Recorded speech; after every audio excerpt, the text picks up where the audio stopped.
Assalamualaikum warahmatullahi wabarakatuh. Nama saya Dea Nurlela dari kelas reguler manajemen I. Di video kali ini saya akan memaparkan tentang penaksiran dan perakiraan permintaan dan akan menjelaskan tentang cara-cara untuk menentukan jumlah penjualan tahun berikutnya dengan metode tidak langsung. Sebelumnya saya akan menjelaskan apa itu penaksiran dan perakiraan permintaan. Penaksiran merupakan proses untuk menentukan nilai koefisien suatu fungsi permintaan pada suatu produk yang mana bertujuan untuk mengevaluasi penentuan harga, apakah perusahaan telah menentukan harga yang tepat sesuai dengan kemampuan individu dan masyarakat. Nah, sementara perakiraan permintaan merupakan proses untuk menentukan nilai-nilai suatu permintaan pada suatu produk di masa yang akan datang. Nah, perakiraan permintaan merupakan informasi untuk merencanakan dan mengembangkan suatu produk di masa depan. Ada beberapa metode untuk menghitung penaksiran dan perakiraan permintaan yang dikategorikan menjadi metode langsung dan metode tidak langsung. Metode langsung terdiri dari wawancara dan survei, pasar simulasi, dan eksperimen secara langsung. Sementara metode tidak langsung terdiri dari analisis regresi, analisis kolerasi momen produk, dan koefisien determinasi. Nah, bagaimana cara untuk menentukan jumlah penjualan tahun berikutnya dengan metode tidak langsung? Nah, di video kali ini saya akan mempraktikkan, jadi tonton videonya sampai habis. Untuk menentukan jumlah penjualan pada tahun berikutnya dengan metode tidak langsung, kita memerlukan data penjualan yang terdiri dari data runtut waktu dari suatu perusahaan dan data seksi silang dari beberapa perusahaan. Di sini saya sudah menyiapkan data runtut waktu dan data seksi silang pada perusahaan biskuit XYZ dan JXY. Untuk data runtut waktu, terdapat tahun, harga, dan jumlah. Harga merupakan variabel bebas dan jumlah merupakan variabel terikat. Nah, ini merupakan data seksi silang penjualan produk biskuit di pasar yang mana terdapat gabungan antara data perusahaan XYZ dan data perusahaan ZXY. Nah, di sini saya akan menghitung data penjualan perusahaan XYZ terlebih dahulu. Di sini ada N yaitu jumlah data, ada harga yaitu X, jumlah yaitu Y, dan XY, X kuadrat, Y kuadrat. Di tabel XY yaitu hasil perkalian dari harga dan jumlah. Contoh di sini 9.000 dikali 185 hasilnya 1.665.000 dan seterusnya. Untuk X kuadrat yaitu hasil dari penjumlahan dari tabel X dikuadratkan. Contoh di sini 9.000 dikali 9.000 hasilnya 81 juta rupiah dan seterusnya. Dan untuk Y kuadrat hasil dari penjumlahan tabel Y dikuadratkan. Contoh di sini 185 dikali 185 hasilnya 34.225 dan ke bawahnya juga sama. Di sini ada sigma X yaitu jumlah keseluruhan dari tabel X yaitu jumlahnya 44.000. Nah, dan untuk sigma Y jumlah keseluruhan dari tabel Y hasilnya 5.165. Dan untuk sigma XY jumlah keseluruhan dari tabel XY hasilnya 23.785.000. Dan untuk sigma X kuadrat, jumlah keseluruhan dari tabel X kuadrat hasilnya 284 juta rupiah. Dan untuk sigma Y kuadrat, jumlah keseluruhan dari tabel Y kuadrat hasilnya 3.881.225.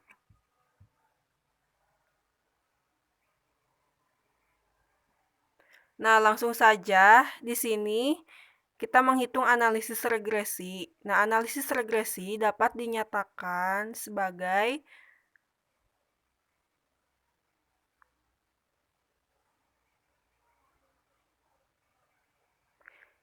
Y sama dengan A plus B dikali X.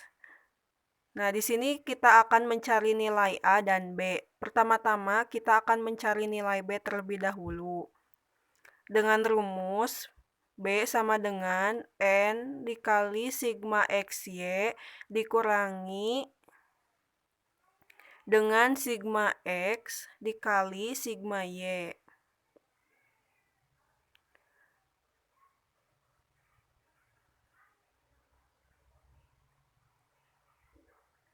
Nah, lalu dibagi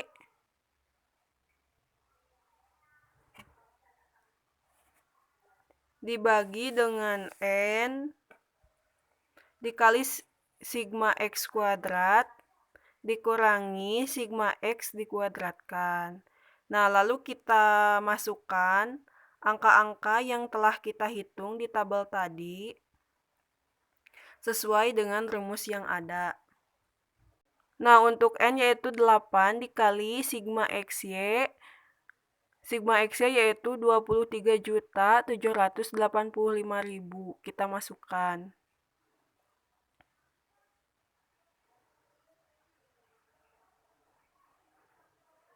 Dikurangi sigma X. Sigma X-nya itu 44.000. Kita masukkan. Dikali dengan sigma Y yaitu 5.165. Lalu kita bagi.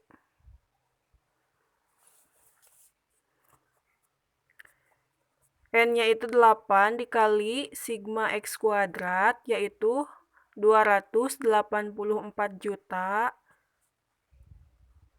dikurangi sigma X 44.000, lalu kita kuadratkan. Nah, untuk hasil 8 dikali 23.785.000 yaitu hasilnya 190.280.000 rupiah. Lalu dikurangi 44.000 dikali 5.165 yaitu hasilnya 277.260.000 rupiah. Lalu kita bagi.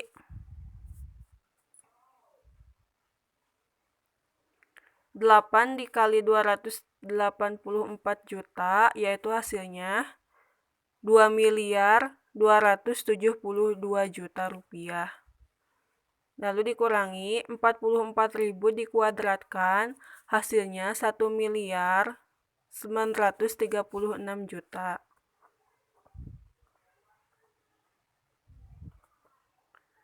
Rp190.280.000 dikurangi Rp277.260.000 hasilnya min Rp86.980.000. Lalu kita bagi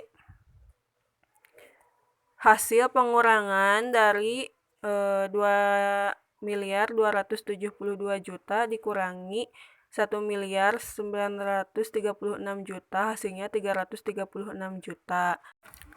Nah, hasil pembagian dari min 86.980.000 rupiah dibagi 336 juta yaitu hasilnya sekian.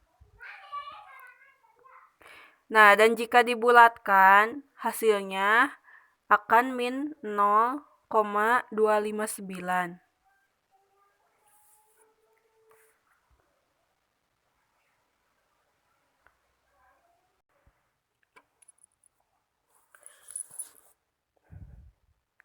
Nah, lalu kita akan cari nilai A, yang mana rumusnya yaitu A sama dengan Y aksen min B kali X aksen. Yang mana Y aksen rumusnya yaitu sigma Y dibagi N.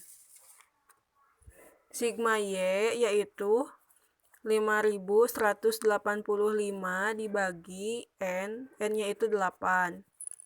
5.185 dibagi 8 yaitu hasilnya 645,625. Nah, lalu kita mencari X aksen dengan rumus sigma X dibagi N. Sigma X-nya yaitu 44.000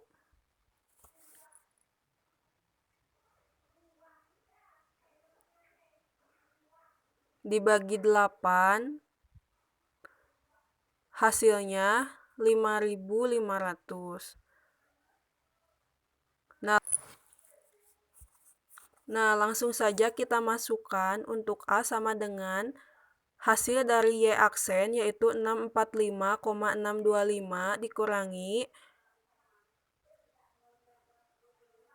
hasil dari perhitungan B tadi yaitu min 0,258690 47619048 dikali 5.500.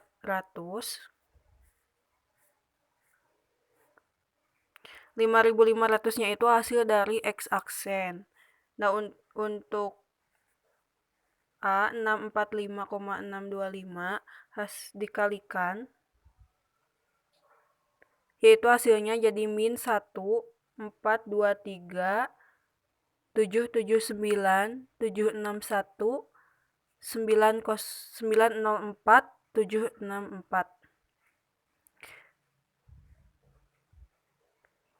645,625 dikurangi min 142377976190474 hasilnya 1423779761905,410 dan jika dibulatkan yaitu 1424.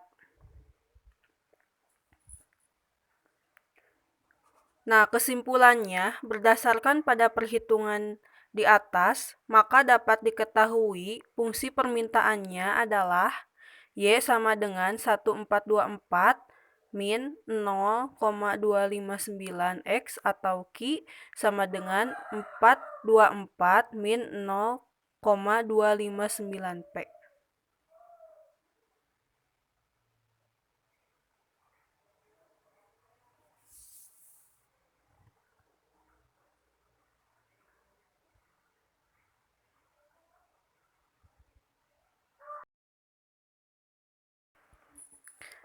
Nah, lanjut kita akan menghitung analisis kolerasi produk momen.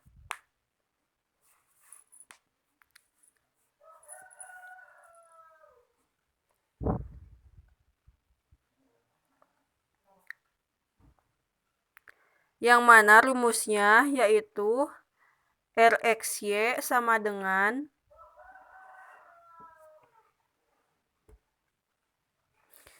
N sigma XY dikurangi sigma X dikali sigma Y.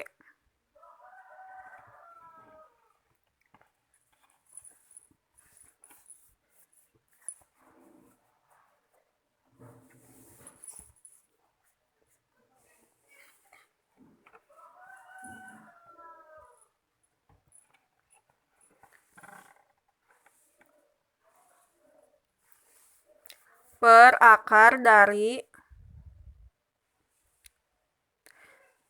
N dikali sigma X kuadrat dikurangi sigma X dikuadratkan lalu N dikali sigma Y kuadrat dikurangi sigma Y dikuadratkan.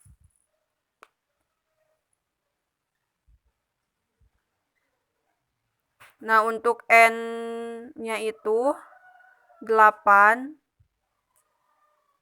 dikali sigma XY. Sigma XY-nya itu 23.785.000.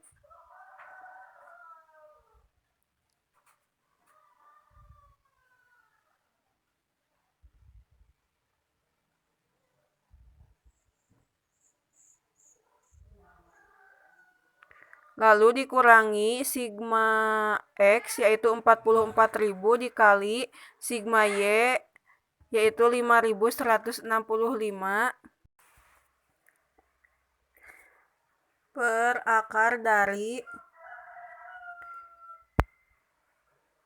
8 dikali sigma X kuadrat yaitu 284 juta dikurangi sigma X dikuadratkan 44.000 dikuadratkan lalu N dikali XY kuadrat 8 dikali 3.881.225 dikurangi sigma Y dikuadratkan 5.185 dikuadratkan. Lalu hasil dari 8 dikali 23.785.000 hasilnya 190.280.000 dikurangi 44.000 dikali 5.185 hasilnya 227.260.000 rupiah.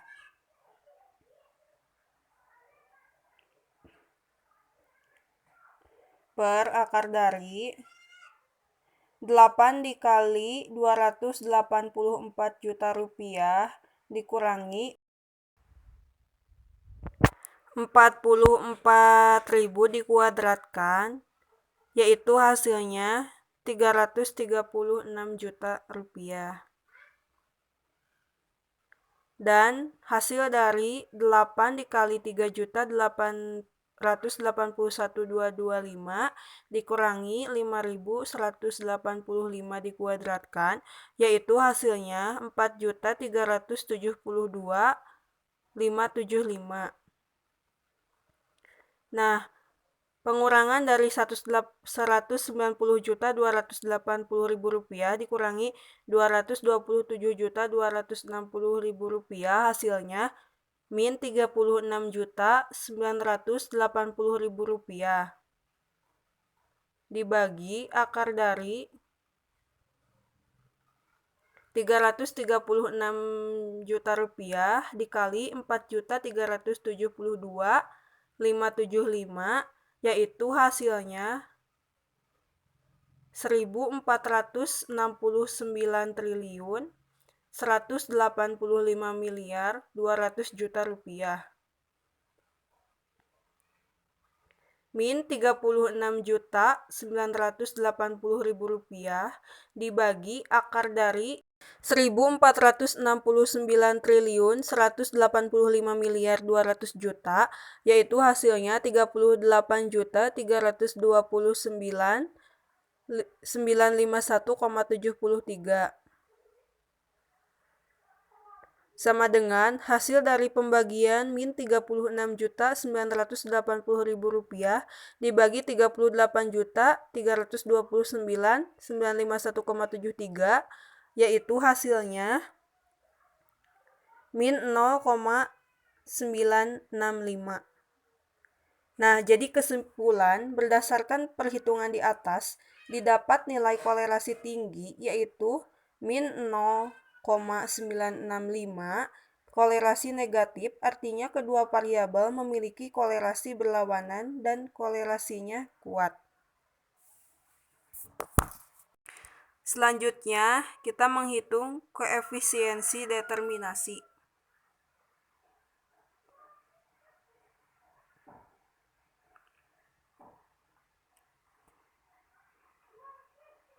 Dengan rumus R kuadrat sama dengan N dikali sigma XY dikurangi sigma X dikali sigma Y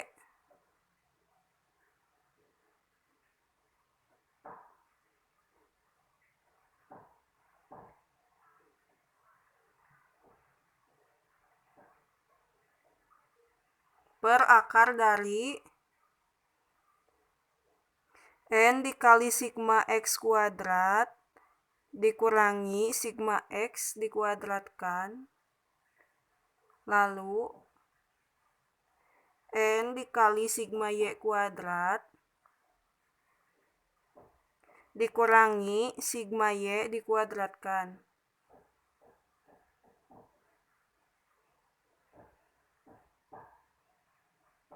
Dalam kurung kita kuadratkan. Nah, sebenarnya rumus atau pengerjaan koefisiensi determinasi sama dengan pengerjaan analisis kolerasi produk momen.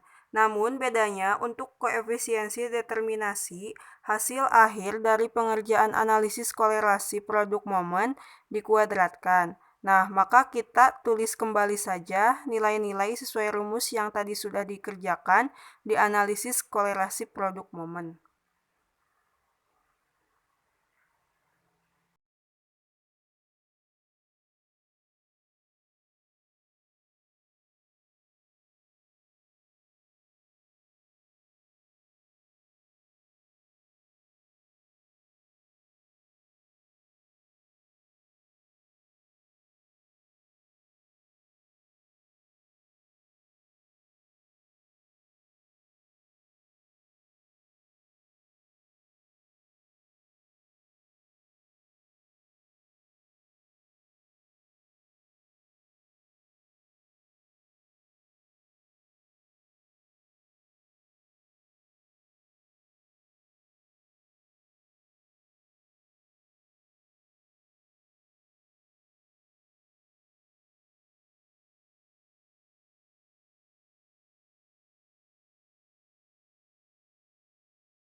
Kita kuadratkan hasil dari min 0,965 yaitu hasilnya 0,931. Nah, dapat disimpulkan proporsi penjelasan pengaruh harga produk biskuit terhadap jumlah permintaan biskuit pada perusahaan XYZ dapat dijelaskan sebesar 93,1%, sedangkan 6,9% dijelaskan oleh faktor lain.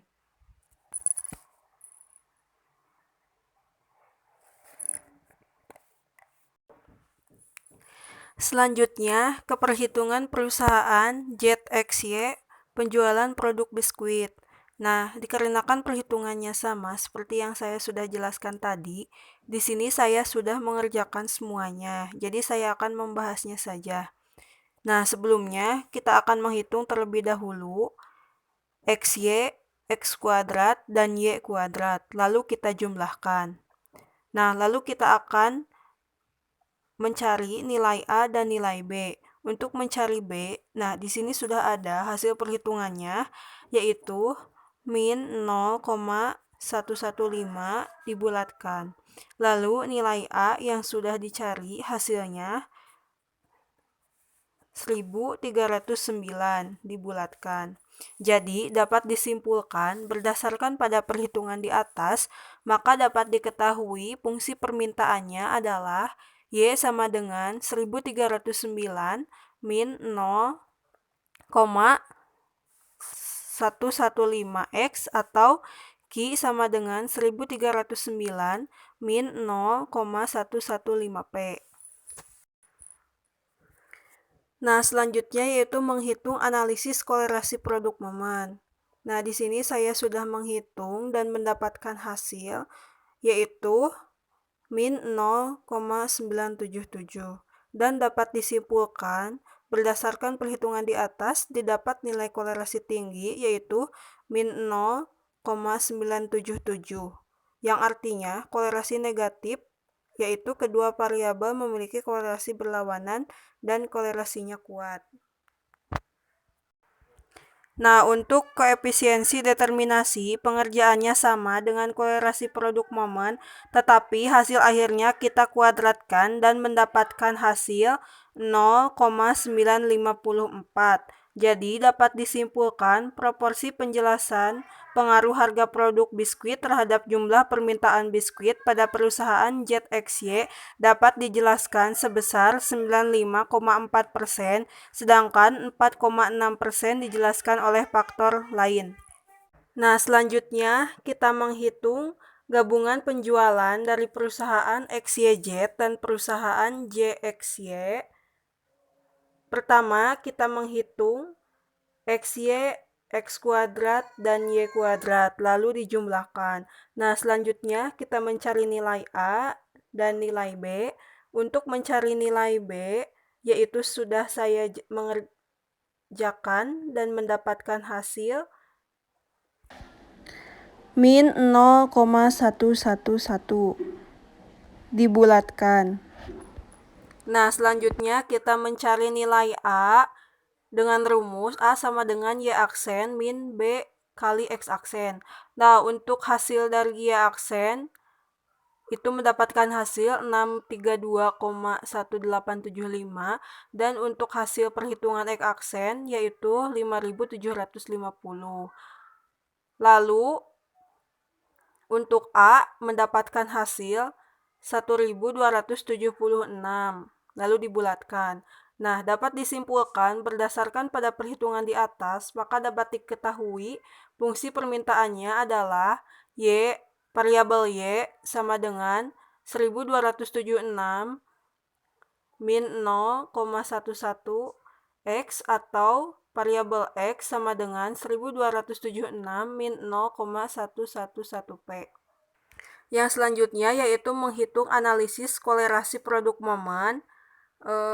Di sini saya sudah menghitung dan mendapatkan hasil yaitu min 0,969. Jadi dapat disimpulkan perhitungan di atas didapat nilai kolerasi tinggi yaitu min 0,969. Kolerasi negatif artinya kedua variabel memiliki kolerasi berlawanan dan kolerasinya kuat. Selanjutnya, menghitung koefisien determinasi. Nah, di sini saya sudah menghitungnya dan mendapatkan hasil 0,938. Jadi dapat disimpulkan proporsi penjelasan pengaruh harga produk biskuit terhadap jumlah permintaan biskuit pada perusahaan XYZ dan JXY dapat dijelaskan sebesar 93,8%, sedangkan 6,2% dijelaskan oleh faktor yang lain. Nah, di sini saya akan membuat pemisalan pergantian harga sebesar Rp5.000.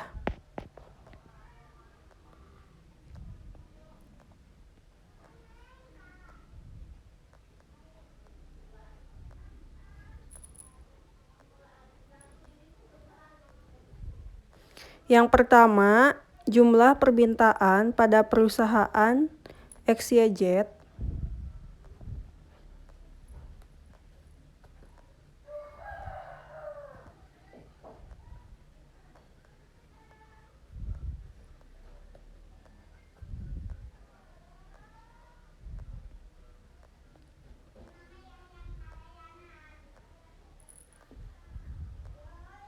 dengan variabel Q sama dengan 1424 dikurangi min 0,259 P. Nah, untuk P-nya itu harga Rp5.000. Nah, Q sama dengan 1424 dikurangi 0,259, P-nya itu diganti jadi 5.000. Nah, untuk Q 1424 0,259 dikali 5.000 hasilnya 1.295. 1424 dikurangi 1.295 hasilnya 129.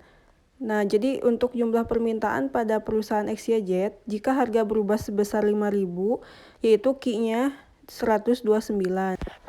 Nah, yang kedua yaitu jumlah permintaan pada perusahaan ZXY.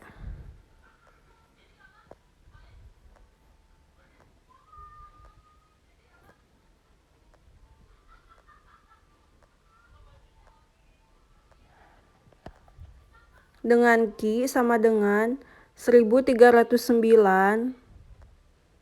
min 0,115 P. P-nya itu digantikan dengan harga pemisalan, yaitu 5.000.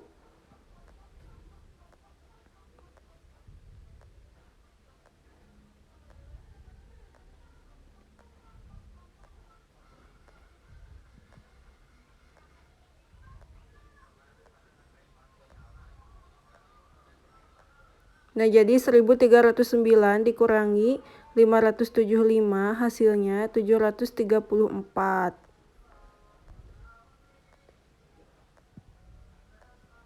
Yang ketiga, jumlah permintaan pada perusahaan XYZ dan perusahaan ZXY.